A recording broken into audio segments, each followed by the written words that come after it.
Well, thank you very much. It's my pleasure. I will be probably pretty brief here. I don't want to overlap with what John has said, but this is a momentous occasion. Two important birthdays right here. 100 years for the American Heart Association, now pivoting into its second century, and Great Wall, 35 years. I've been honored to participate in Great Wall many times, and I've always wanted to hear the history, and I'm thrilled to hear that in a few minutes because I want to learn more about this, because in the 15 years that I've been coming to this meeting or so forth, I've watched it grow and change and pivot as it has become yet more and more successful. As I understand it, the attendance this year today is marked at 23,000, which is a record, as I'm told. Congratulations! This is a wonderful tribute for what you launched years ago. What I'm going to try to emphasize about the American Heart Association is not so much about the inner workings of the organization, but the business end of the American Heart Association, what it has done. I think that is, in my opinion, the strongest message that can be delivered about the AHA.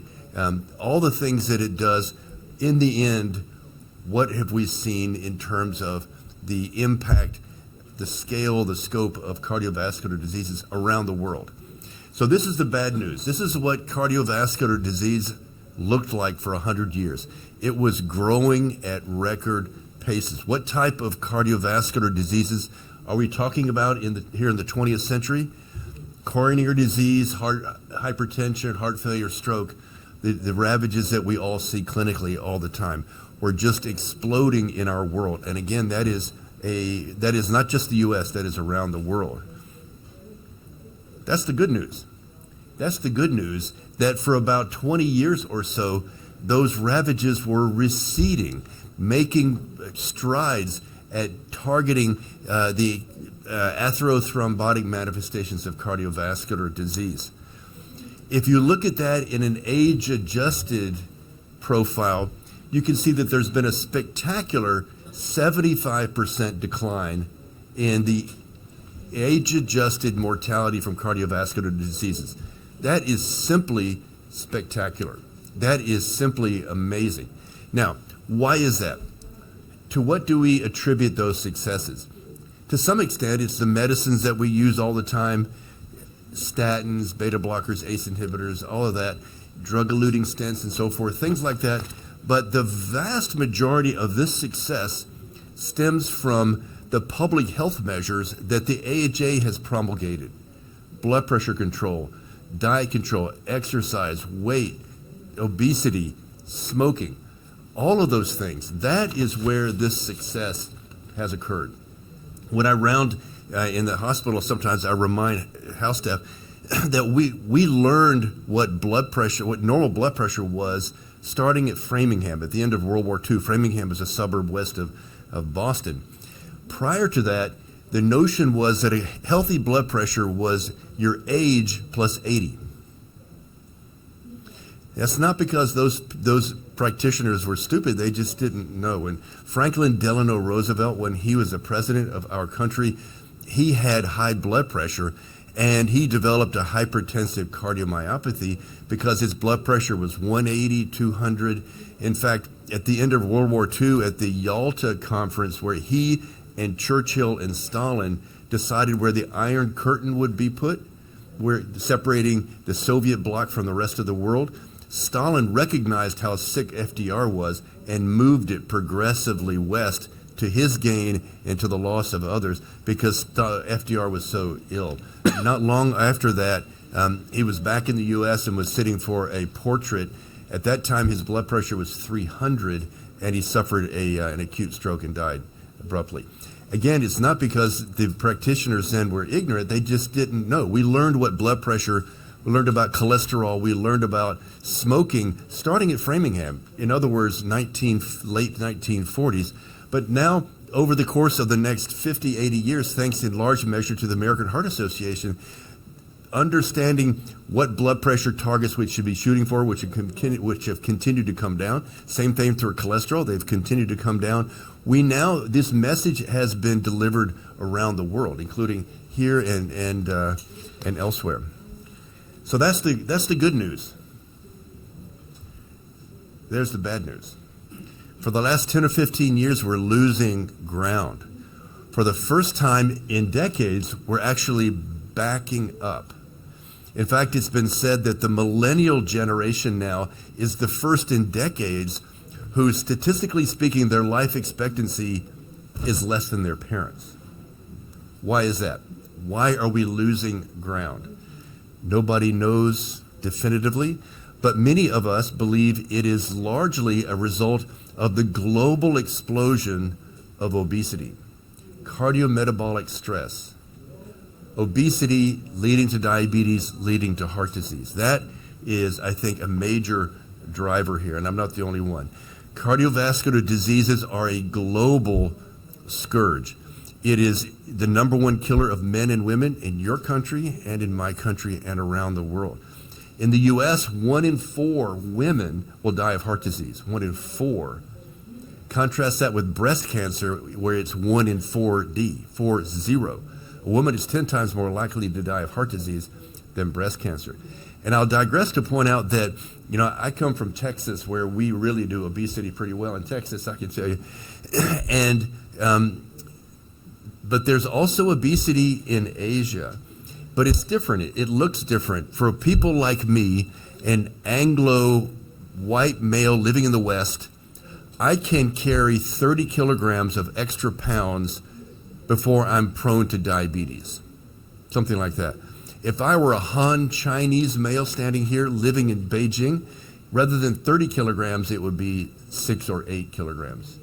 For reasons that we don't understand, different populations in different parts of the world are relatively protected or relatively prone to the toxic effects of obesity. In the Far East, here, obese tissue is wrapped around your liver, around your pancreas, around your heart, where it is uniquely toxic, whereas in other parts of the world, it is planted underneath your skin. Why is that? Again, we don't know, but many people speculate about the existence of a so-called thrifty gene, a thrifty gene in populations that over the course of millennia lived in a calorie-restricted environment. They tended to pack obesity in a visceral fashion rather than underneath their skin. And that is what's thought to happen in East Asia and in Southeast Asia. As a result, the face of cardiovascular diseases is different in different parts of the world. I showed you that in the West, we've made great strides in many types of heart disease. New ones are emerging due to cardiometabolic stress, one of those being heart failure with preserved ejection fraction. However, in other parts of the world, in the so-called BRICS countries, which includes China, the atherothrombotic manifestations, MI, stroke, acute coronary syndromes, and so forth, are rising. Again, the face is different, its manifestations are different, the end result is the same, and that is mortality, and many of the same principles that have been developed by the American Heart Association and spread around the world will help address these challenges. Now, I'll go through this quickly. We've already heard that these famous cardiologists in 1924, 100 years ago, established while in Chicago, the American Heart Association. And again, this timeline that John has already gone through, I will zip through quickly. A number of incredible, spectacular successes.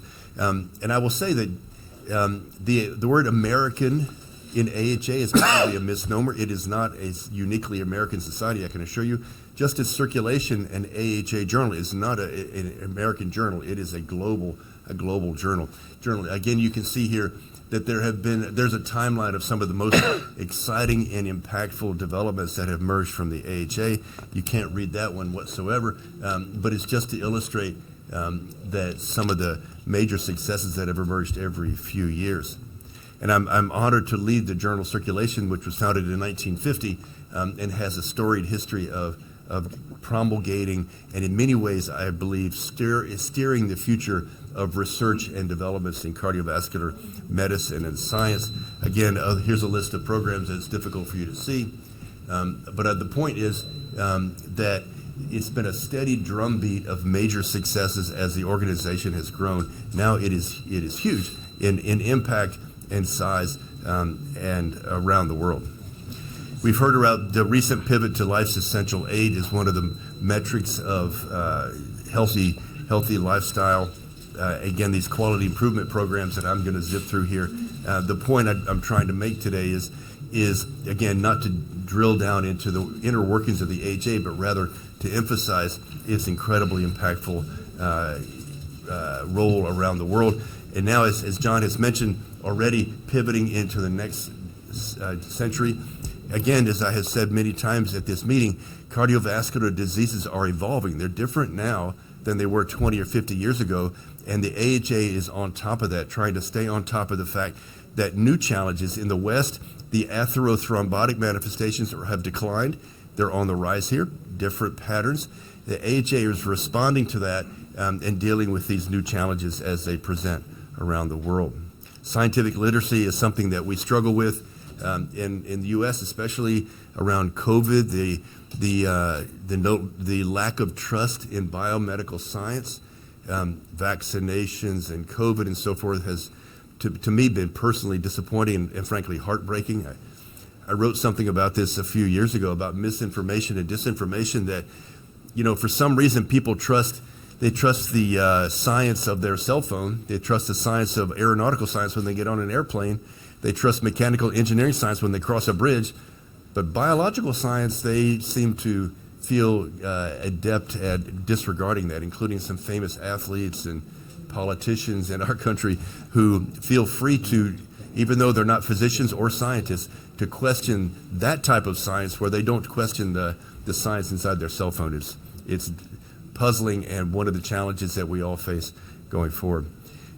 And one of the points I like to make is that atherosclerosis begins in childhood. It begins when you're 6 or 8 years old. Not because you're developing atherosclerotic plaque necessarily, but rather those little children are learning not to take care of themselves, not to exercise, not to eat right, not to spend too much time on their screen, not, heaven forbid, that they should learn to smoke. So preventing the development of those risk factors, preventing the development of obesity, the development of hypertension, so-called primordial prevention is one of the new themes that are all across biomedical science, including healthcare as food, as a medicine at the AHA. The way we think about organ systems nowadays, it's not enough just to think about the myocardium, but rather bridging the myocardium to the kidney, to the liver, to the brain, to the cancer, so-called bridging cardio-oncology, cardio-obstetrics, and so forth, is now the cutting-edge way in which we think about science. And that, again, is a theme that has been emphasized and will be much more so. The evolving systems of care and so forth. The funding, of course, is always a challenge. Heart disease is expensive to address. I've done that myself for many, many years, and I'm still doing it going strong. The AHA certainly has been a steady drumbeat of support for that. I happen to live in Dallas, where coincidentally the AHA is based in Dallas, and the Heart Walk there is the biggest heart walk in the nation, the first and biggest one. And in one morning, they earned $6 million in 3 hours, right? And it's quite an incredibly impressive phenomenon. And then, publishing the way in which we handle our journals. Again, I think about AHA's circulation journal many, many times every single day. And that is another process is evolving. How do we reach our stakeholders? Some people, like me, actually still pick up a journal magazine. I'm a dinosaur in that respect. Others go online, which of course we all do. Others use social media. Others enjoy podcasts. Whatever way you like to interact with information, it's my obligation to make sure you have it that way. The role of artificial intelligence, we've already talked about the threats to equity, the roles of disinformation and misinformation, paper mills, predatory journals. All these things are constantly evolving, and AHA has been in the lead at targeting them. Our world is increasingly diverse, and the AHA has been a steady drumbeat of emphasis on the importance of diversity and inclusion and equity across the profession. again, I wouldn't be standing here in Beijing, or John wouldn't be here if we didn't believe in the importance of the globalization of healthcare. That, it's no secret that there are geopolitical squabbles in our world, but we as practitioners and professionals, physicians and scientists and investigators, fly at a higher altitude. We are working together to solve these problems together, and it's my honor to participate in that, especially when I come to Asia regularly. So, guess what? We have a WeChat account now. It turns out that took Heather back there. Heather, if she had gray hair, it would be because of that. Because it took a while. It's a process, but now we have one, and I encourage you to use it. I'm in my WeChat account all the time. That's how people share information in this country. And again, it's our obligation to present that to you. So the last thing I want to say is we have a little birthday present for the Great Wall and for the AHA, and that is two points of introduction. When my team took over the journal, we started something called Global Rounds, where every quarter we visit a different country, and we ask a thought leader there, what's it like in your country? What is heart disease look like? How does it look like in Venezuela? How do you become a practitioner in Venezuela? What are the challenges you have in Venezuela? What are the successes you've had in Venezuela? Canada, France, South Africa, Japan. We've done this 20 times. We've been around the world many times, but not yet China. Today is China. Number two, another thing that we started when my team took over is publication of a paper when it's being presented at a meeting. So you give a talk, present your data, and then you go click, it just got published in circulation. That just happened. This Global Rounds about China just got published online 2 hours ago. I strongly urge you to read it. It's written by these three very, very famous cardiologists. All three are my dear, dear friends. And it's their view in a page and a half of what cardiovascular diseases look like in this country. I've read it at least a half a dozen times, as Zhao has, and it is a brilliant piece of work. And there's some brilliant figures in it. It doesn't talk about everything. I'll tell you some of the things that I learned is in the region up near Harbin versus Shanghai, the risk of MI is twice there versus the north versus south. The risk of stroke is 3x in Harbin versus Shanghai, 3x. 12% of the males on this planet live in China, consuming 40% of the world's cigarettes. Shocking statistics like that. And guess what? These investigators and their teams around China are working on that. I was told just yesterday that horrible statistic, the younger generation are staying away from cigarettes. How wonderful that is. Again, what an important lesson that these leaders are delivering. So I strongly urge you, there it is. You can pull it up right now. It was just published about 2 or 3 hours ago. It's the first simultaneous publication at this meeting. We do this, we've done it now for 8 years at ACC and AHA and ESC and other meetings, a bunch of different meetings, never at Great Wall till today. So that is my birthday present to the Great Wall. And for that, I will stop, and I do thank you for your attention.